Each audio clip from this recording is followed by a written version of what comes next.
jacked. They're really tight. Mine are really tight. My overhead reach is dog excrement.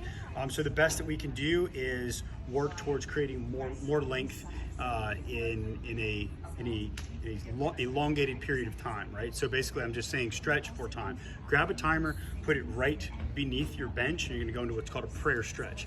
All right, so I'll use a light weight, a yoga block works well, but the idea is you want to create parallel lines here, right? You don't want this to create like a little pyramid, and you don't want to come into a pinched position here because you won't have room to put your head down. So just shoulder width apart to make sure that these joints, shoulders, elbows, wrists are lined up.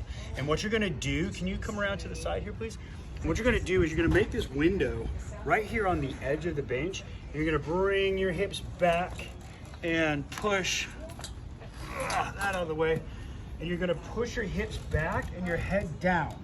And now that we've got this position here, what we're gonna do is let this weight kind of do what it does. I'm gonna get a little tighter here.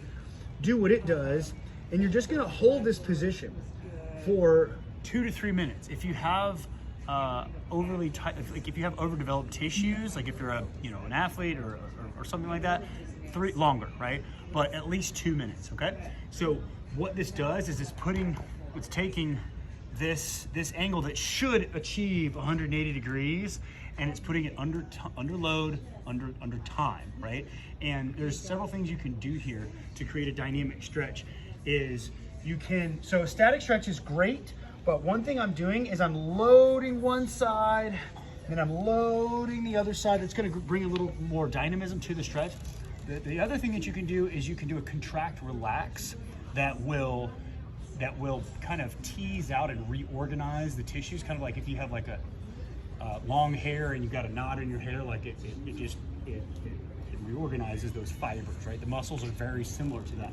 So what I'm gonna do is, you probably can't see it, but I'm gonna flex my lats.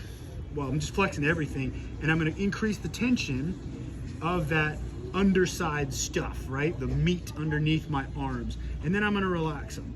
And I'm gonna flex them, and then I'm gonna relax them. And I'm just kind of working my way deeper into this position. And you play around with those while you play around with the contract relax, with the loading, unloading, and the focusing on the breath.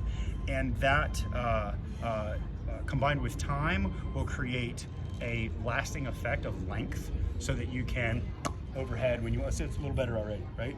I'm cheating a bit here because I'm just all messed up, but prayer stretch with those kind of ninja techniques in there, and you're looking at better shoulders. Boom.